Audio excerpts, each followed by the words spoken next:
are behind me. What we're going to do now is we're going to have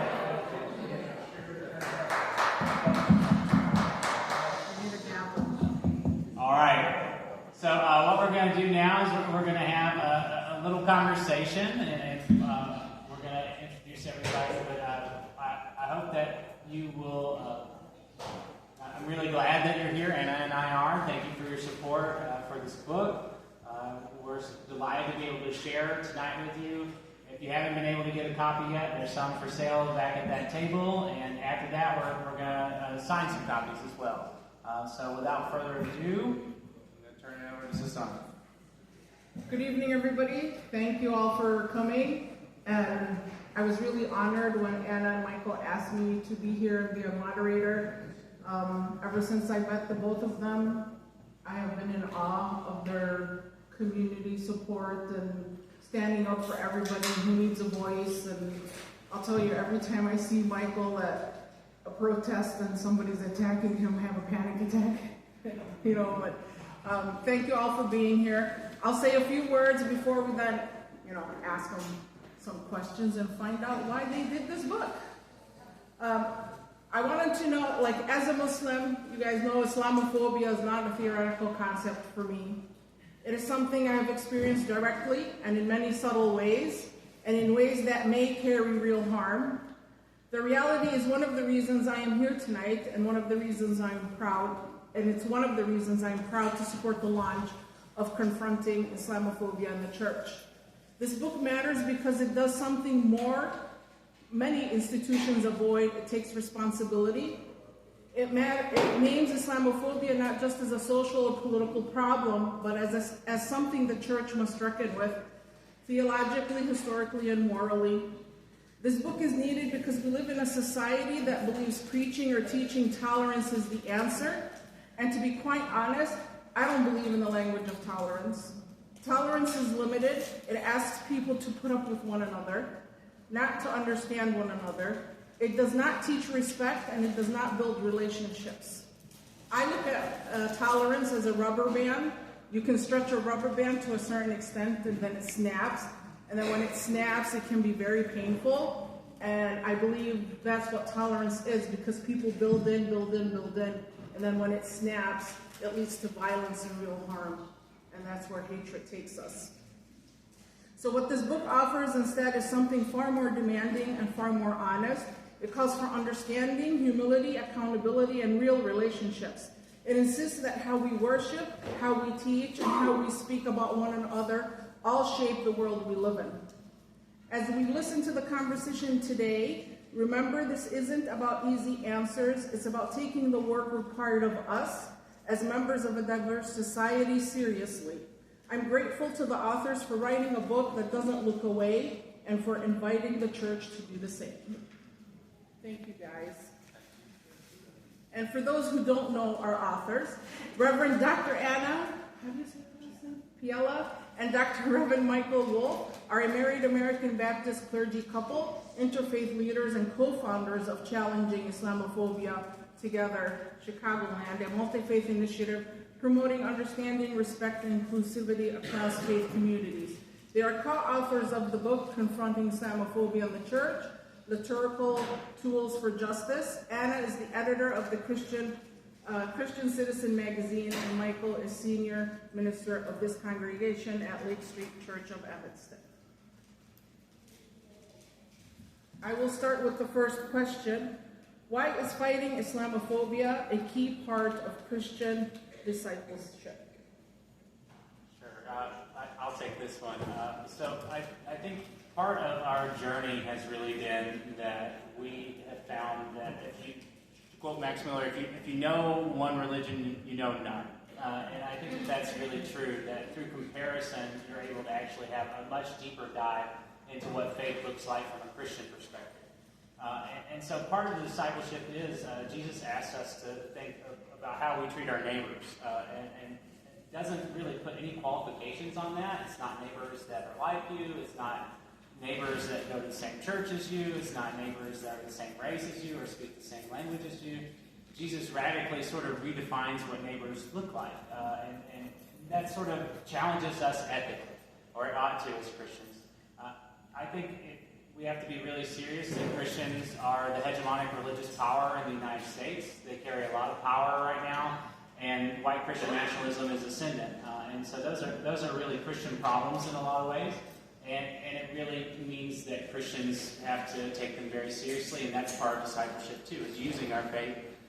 And so Dorothy Zola has this really interesting concept that she writes about in The Window of Vulnerability. And she says something that I think is really quite true, which is we either use our tradition or our tradition uses us. And so it's really important for people of faith to use what tools their tradition gives us to build and to work on something like a pluralistic democracy, which is increasingly under attack in this country. You want to add anything, Anna? Yeah. So the idea for the book has been with us for quite a few years. But sort of during, I think we actually thought it out first during Trump's first term. When the Muslim ban came about and his other sort of Islamophobic statements. But really, we noticed that there is a need for such a book after October 7. Because after that, after October 7, we talked with our Muslim partners, and they told us that a lot of their Christian partners, churches, Christian organizations, stepped back from that partnership with them, as if they felt that they had to sort of like pick a side, whether they were picking the Jewish side or the Muslim side. So for us, it was obvious that something has to be done to repair this, and we're not conceited to think that this one book will repair it, but at least it's one step in sort of this whole action of repairing interfaith relations here in the United States.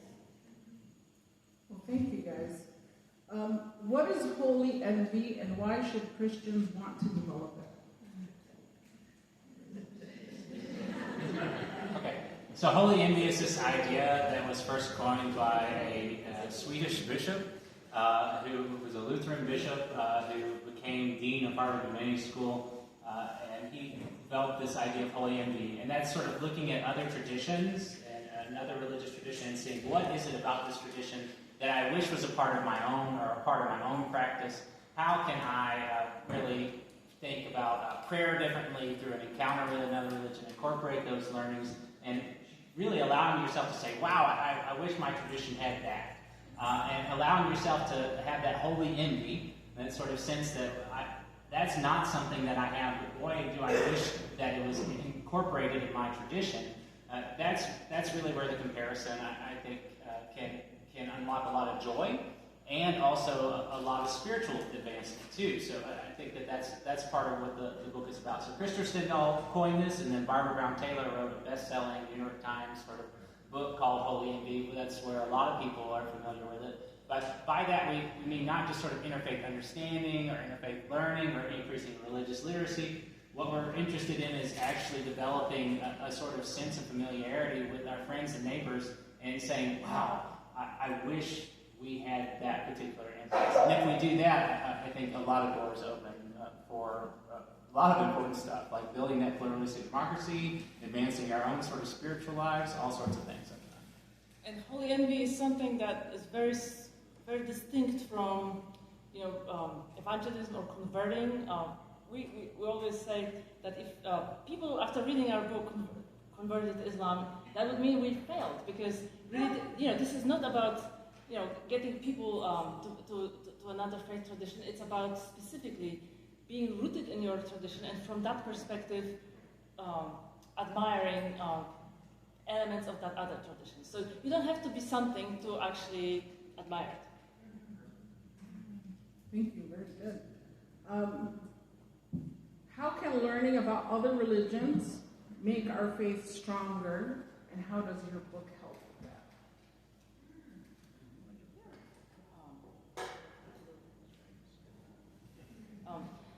So there are different ways, but our book is very specific and very clear that by confronting Islamophobia, one can become a better Christian. And there's a sort of theological argument for that,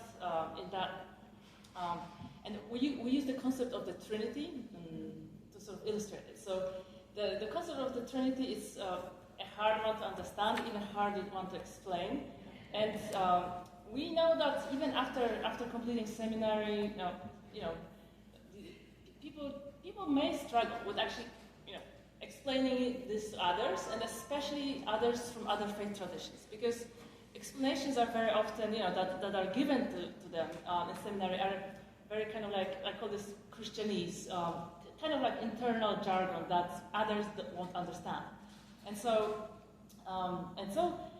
when you think about how, for example, the Muslim medieval theologians looked at Christianity, and they critiqued, they wrote polemics about both specifically the Trinity and divinity of Jesus. And so this is not our argument, it's another scholar, David Grafton from Hartford International University, who said, if you actually engage with those Muslim critiques of the Trinity or divinity of Jesus, you actually, you gain a toolbox that helps you understand the concept and explain it to others. Because you have to sort of, it makes you reflect and gives you tools. So that is one sort of theological approach to that. Yeah, I mean, I think that that's definitely true, that the more we stay siloed sort of in our confessional sort of boxes, the less sense we make to other people. And I think this is true in political bubbles, and it's very true in religious bubbles.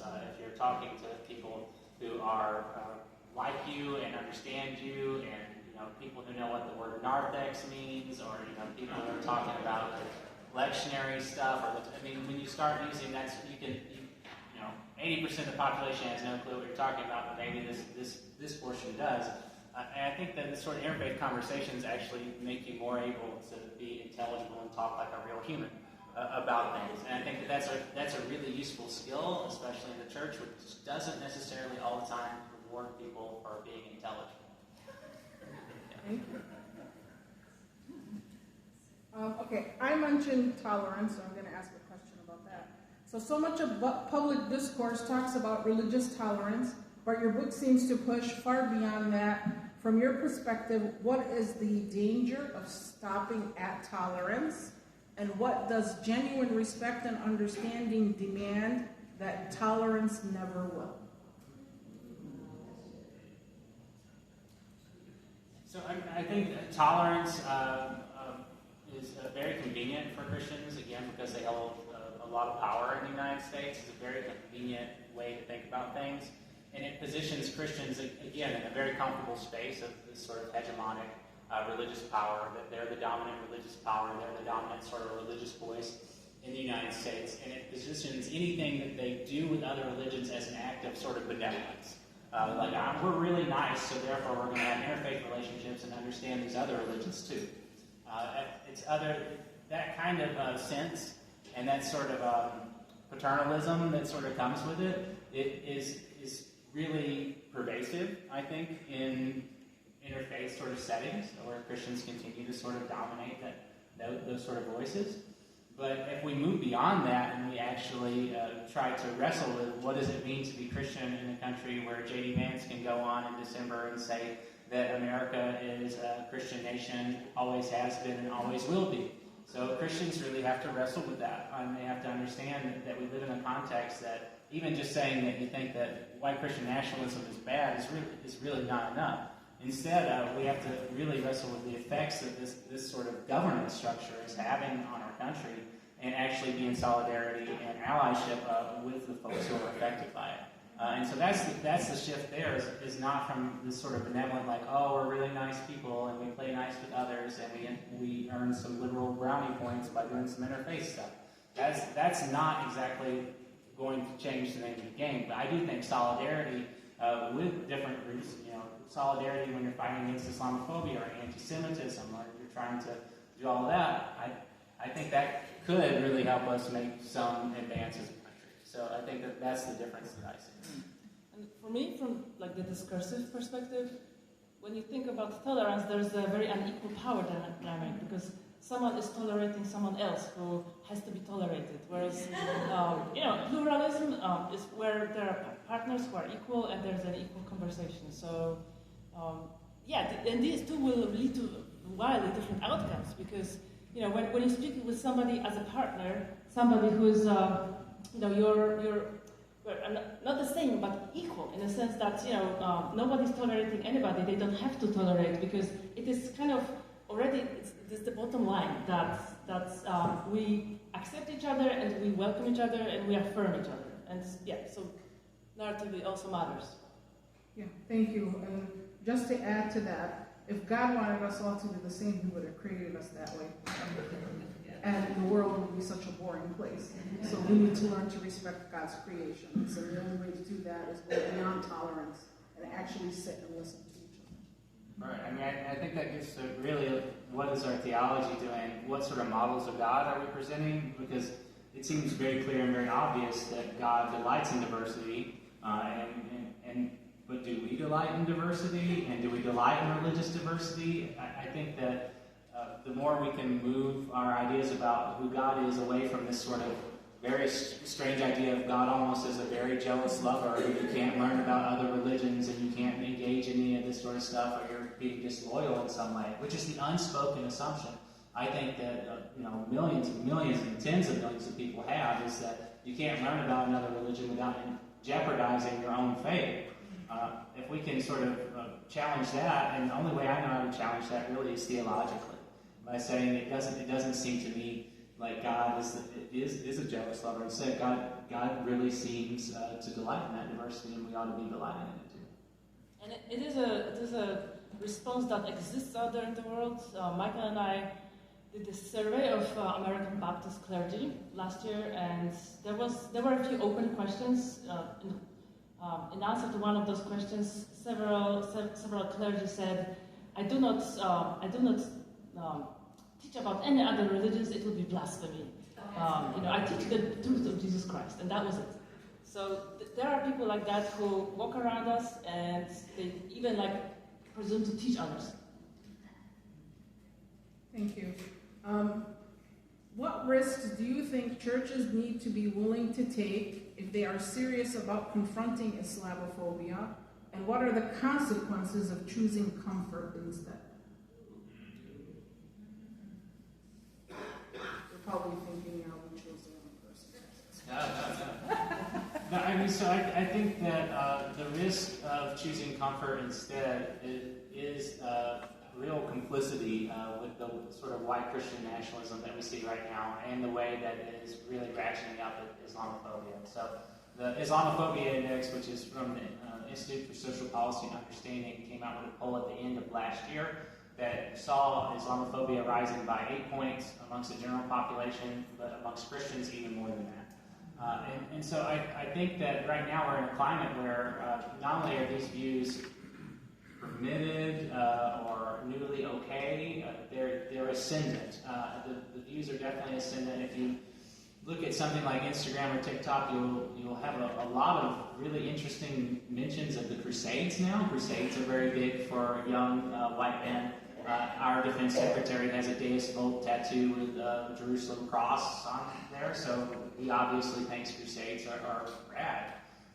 So we really are wrestling with that, and so there's complicity in not using the voice. And I think that it's also the danger is that we're going to miss out again on our ability as Christians to practice our faith, to learn more about our faith, and to dive deeper. So there's two fronts in which I think that's clear that it's a missed opportunity in so many ways. And I think if churches were to take up this work, then I don't know. One of the things I'll talk about something selfishly for a second. So I have been in so many rooms over the course of my ministry where people are wringing their hands about the decline of religion in the West, about the decline of the church in the West, about how in America less and less people go to church, and why is it? And it's because the church has very rarely given a damn about anything or anybody except for its own sort of perpetuation. And so this is generally deeply off-putting to people because it is an institution that's supposed to exist for others, and yet it has done a terrible job of doing that. So one of the things that I think we can do is sort of change that.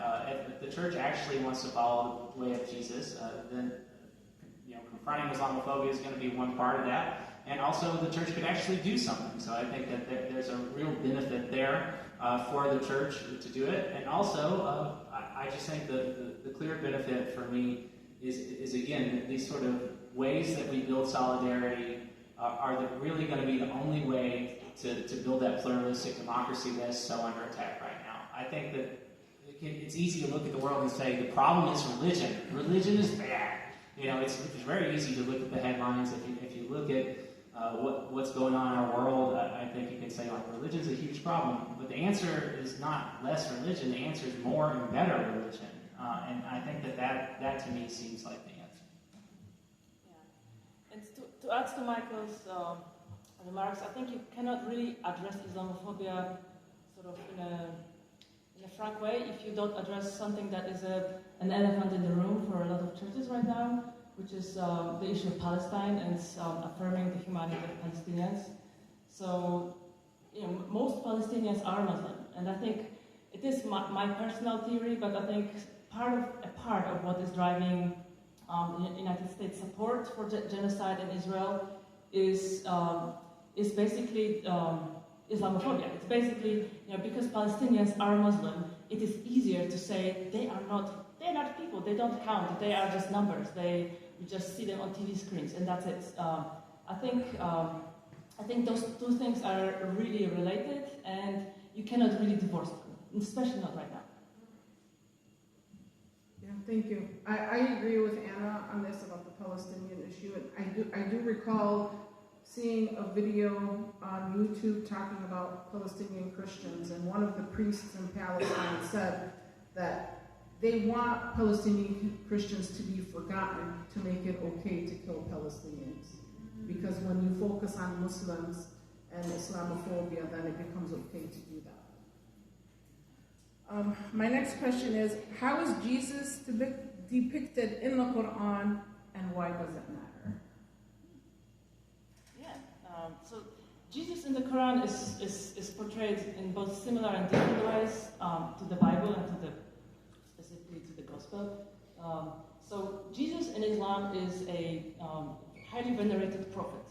Is not a son of God, but Jesus is also the Messiah, which is somebody who comes at the end of times and sort of helps God to sort of hand out the sort of judgment on people. So Jesus is born to Mary.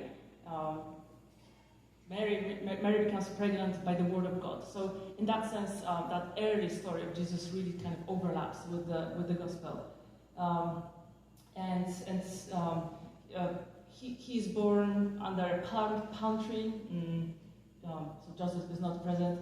But generally, if you look at Jesus as kind of an older adult man, he's very gentle. He walks around, he travels around, and other similarities are such that he heals people, heals lepers, brings the dead to life, and performs a lot of miracles. There are also some stories about Jesus' childhood.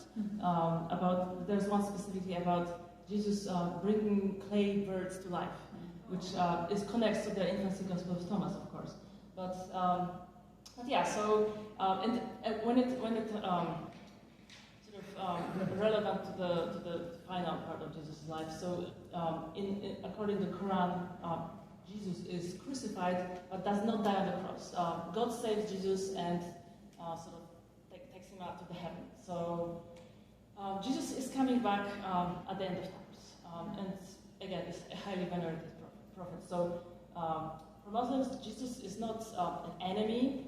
A lot of Islamophobic discourse these days kind of uses Jesus as a stick. There was someone in Texas who burned the Quran with a flamethrower, and she said she was a political candidate. She said she was powered by Jesus, and she was going to remove Islam from the United States. And I was thinking, she's burning the Quran, a book in which Jesus is highly venerated, is features very prominently in that book. So, what would Jesus actually think about it? Probably wouldn't approve of the action. Hard to imagine. Just to add to that, like the Quran has a whole chapter dedicated to Mary. Like she's revered, the Virgin Mother, and Jesus spoke when he was born to basically verify that God is the one who basically ordered her to get pregnant, and as a Muslim, we have to believe in Jesus. We're basically a part of our faith is Muslim, and he is coming back. We're waiting for him to come back. And to the crucifixion, like Anna mentioned, we don't believe he was crucified. God protected him, and the person that was put on the cross was actually one of the people who plotted to have him crucified. And he did ascend to the heavens, and he was protected. So that's the differences, but Jesus is a very big part of Islam. So if anybody tells you otherwise, now you know to tell them, no, that's not true. And it's a sort of side remark, because I said that we're not out here to convert anyone, but I spoke with a convert to Islam once, a Polish convert to Islam, and she said, when I found out, because she was thinking about converting, she was kind of attracted by some ideas in Islam, she was not fulfilled by Christianity, and then she said, but Jesus was like the final thing. And then when she found out that she would not have to give up Jesus if she converted to Islam, then she converted because she said she could keep Jesus. But this is a side.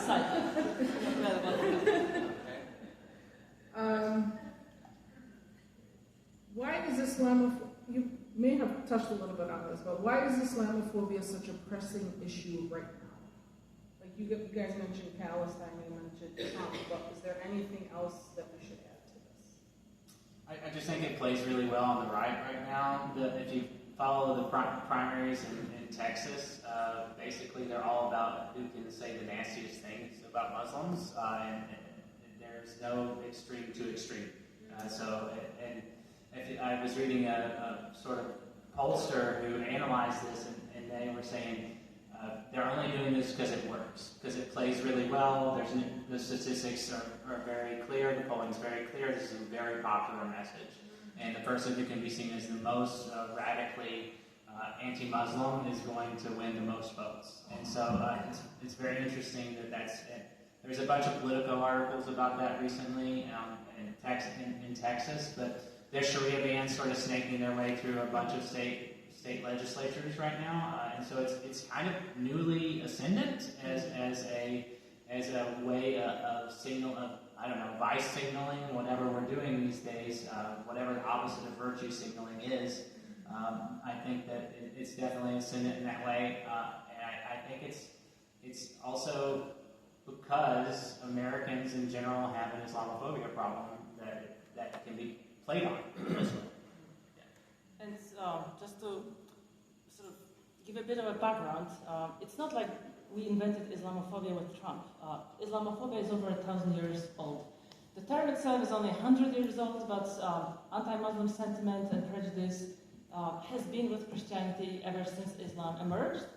And we had monks, we had political leaders who were penning those treatises, and they were called polemics, where they were describing Islam initially as a heresy, a Christian heresy, and then around the time of the Crusades, kind of conveniently, they sort of reframed this as Islam is a threat to Europe and Christianity, and so that was a very convenient justification for the Crusades and why Christian empires from Europe were to take over what was initially called the Promised Land, but then it was renamed as the Holy Land.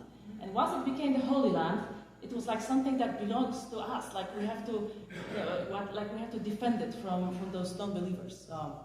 So the discourse of Islamophobia is really, really old, and it just sort of resurfaces at different points in time. But it's like probably one of the most persistent discourses around us. It's still the same tropes that are used by conservative politicians today, they were used 1,000 years ago. And that, to me, is mind-boggling. Let me see. I'm trying to read my handwriting. You know how that works sometimes. All right. In your book, you make it clear that Islamophobia is not just a social political problem, but a Christian one. So for all of us sitting here today, what does taking responsibility actually require, not in theory, but in practice? And what do you think churches are still most resistant to confronting about their own role?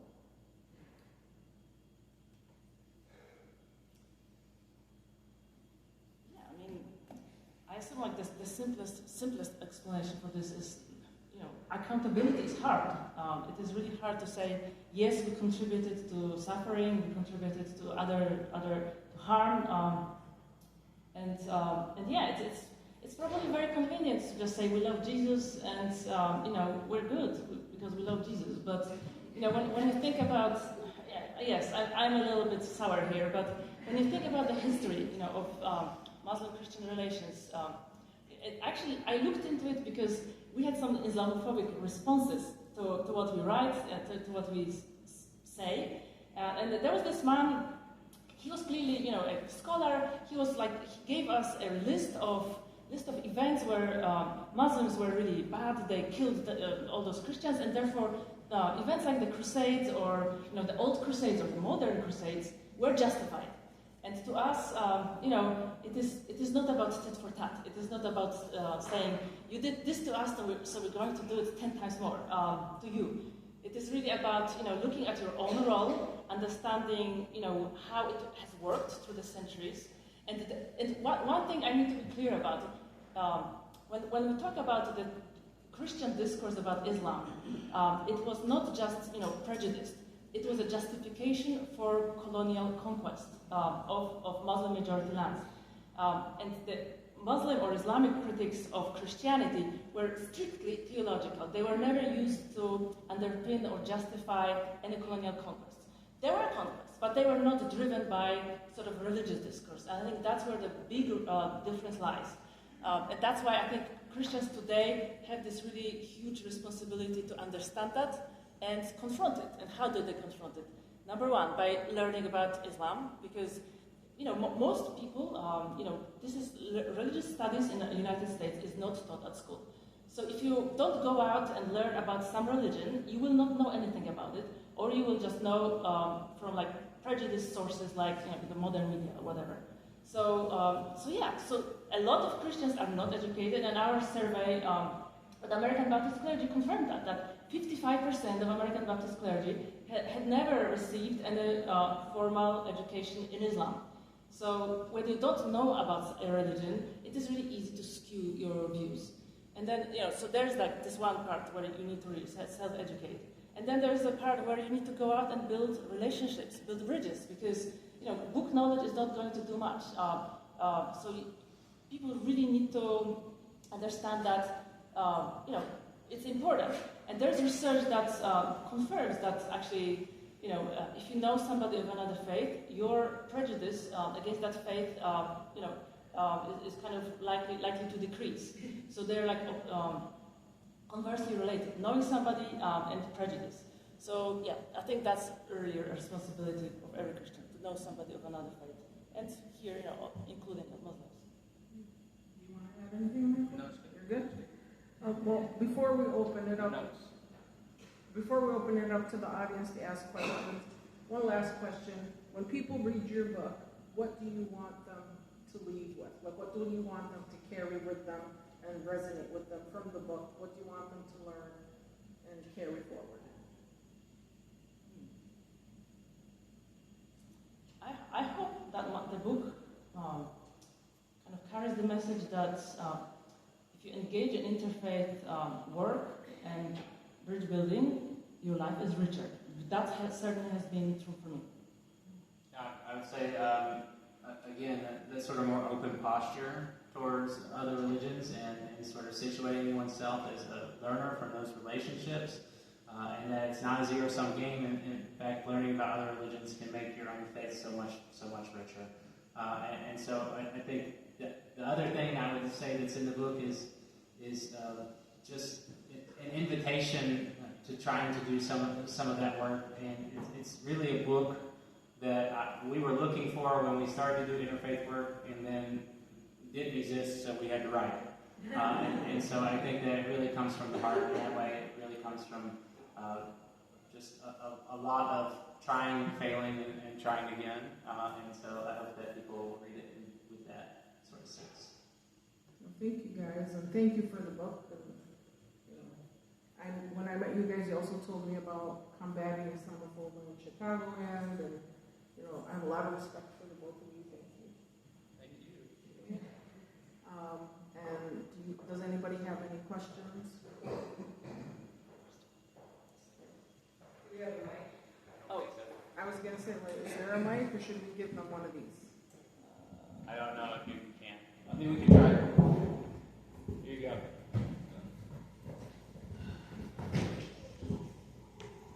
Thank you guys so much. So there's a Palestinian Christian theologian, Mitri Rahab, who's written a lot about Christian Islamophobia, especially around Palestine. And one of the things that he mentioned is many Christians, so-called progressive Christians, Evanston Christians, Hyde Park Christians, Oak Park Christians, they always think it's the other guys. They always think it's the Falwells and the J.D. Vances and the Mike Johnsons. And he said that in some ways he found progressive Islamophobia and progressive anti-Palestinianism in particular to be even more upsetting, and that the moral cowardice, which I think we did see after October 7th, from progressive Christians was particularly troubling. So I'm wondering what you think your book has to offer to progressive Christians. yeah. So we do address different kinds of Islamophobia in the book. There is the traditional Islamophobia, or the Islamophobia of conservatives, name it what you will, that is expressed in hate speech and hate crime, and it's very sort of obvious. But there is also something called the soft Islamophobia, and that is exactly that, the Islamophobia of the progressives. And that Islamophobia is expressed in very different ways. So it is expressed through kind of embracement of stereotypes about Islam as, like a violent faith, maybe a faith that subjugates women. The stereotypes is one, and the second one is silencing Muslims, especially in interfaith spaces. And there's a writer that who wrote a paper, Stop Islamophobia, and she told an anecdote about some interfaith gathering where she was present. And the interfaith gathering was overtaken by Christian clergy who were just so keen to talk about how their own scripture is open to others and what makes them so well equipped to do interfaith work, that it was interfaith meetings are actually about Islamophobia and combating it, but Muslims didn't get to speak. So that is that. And yes, and if we look at different kinds of interfaith organizations locally, at different levels, you will find that Muslims are actually missing from some of them. Not all of them, but some of them. And those organizations are nevertheless quite comfortable just thinking, they cover most bases, and they're good. They're good where they are. So definitely for us, this is anathema. If you do not include everybody at the table, then you're exclusionary, and you're basically hypocritical. And as to the Palestinian question, yes, and that I think really overlaps with what we call PEP, Progressive Accept Palestine, where we have seen that across Evanston, where thousands of Palestinians were being killed, slaughtered, and there was silence. Like I remember during 2020, George Floyd, there was this huge movement for Black lives, and half of Evanston was there demonstrating. But then we had the slaughter, genocide of Palestinians, and there was silence. And that drove me nuts. And that was also part of why we wrote the book, but also founded this network called Challenging Islamophobia Together, Chicagoland. realistically, the only people who are going to read our book are probably progressive Christians anyway. So the fact it's written for them, in that sense. It's sort of directly, it tries to make it very clear that this is not just a problem sort of on the right, but this is a problem that's sort of deeply embedded in what it means to be Christian and has to be wrestled with. So I think that's one of the ways that the book sort of is written towards that audience specifically. Thank you. Any other questions? Okay. I'm just curious, I grew up in a Baptist church, and we learned about the promised land and the promised people, and then the Philistines, who were the enemy. And we grew up with the whole idea that the Jewish people were really good, and the other people were not so good. And then in modern times, as things happen in the Middle East, it seems natural that, hey, the Jewish people are good, so the others must be bad, almost. I mean, it almost feels like it's built into Christianity coming up when you're not exposed to much else. So I'm just curious what you think about that and the influence of the pro-Israeli lobby in the media in the United States trying to keep that kind of narrative moving.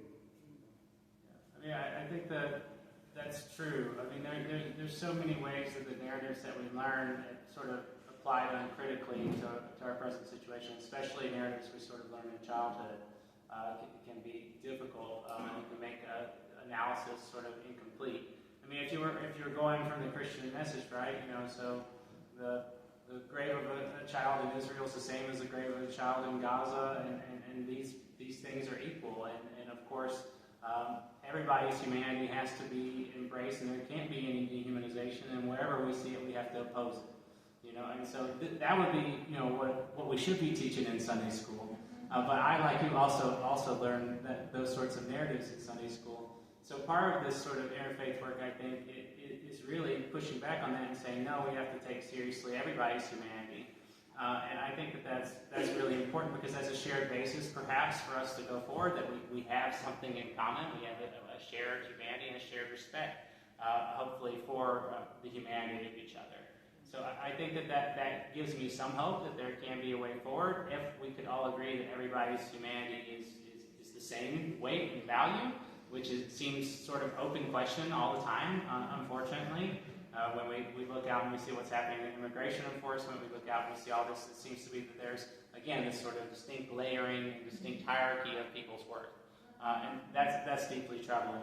And so I think that, again, we have to interrogate some of those stories. And I think the church has to take responsibility for telling better stories about and equipping people, especially when we have them as kids before they become magically 14 years old and then they don't go to church anymore until maybe they're in their 40s.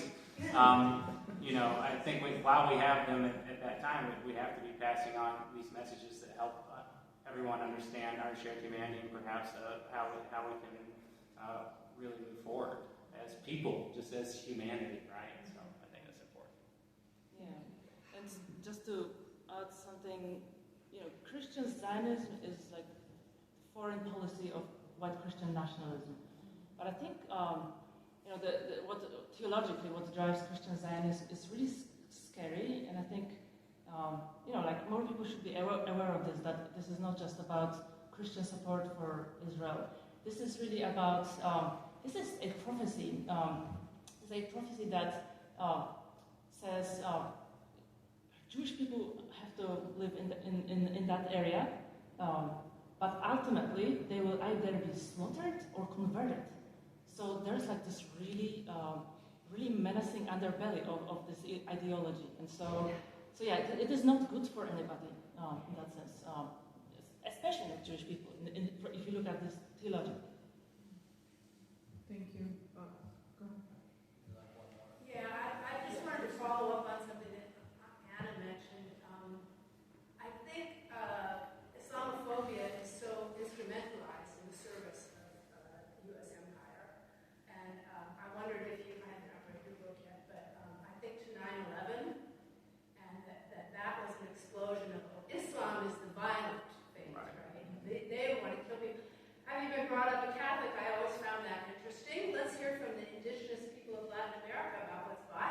maybe Catholicism was the crucifix and the sword. And then we had Guantanamo. I did a lot of work to try to shut down Guantanamo, and I have to say, when we would do vigils at federal courthouse, that was the most antagonistic response. It was so intense. People spitting at us. Oh, you want people here who kill us. And I suspect people here know that none of those people were ever actually tried with any. There was no due process. It was like a microcosm of what we see now in this country. And I think that the Crusades are popular again because the U.S. is rolling out to attack Iran. The buttons are popular again. And so I think it's a combination of forces, and it goes way back, like you say, the Crusades, but it's also so intense right now. So I welcome this initiative, and it's just so beyond the theological as well. I guess that's it. You're taking on one side of it, but thank you. I don't know if your book talks about that, but I think, 9/11, Guantanamo. Yeah. The violence.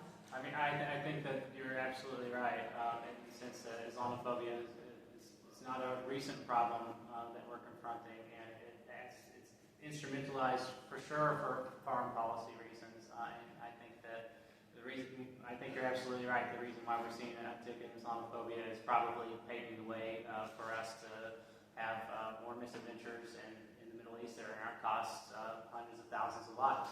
So I'm really praying that that's not true, but it seems obvious that it is true. And so one of the things that we can do, we're pastors, right?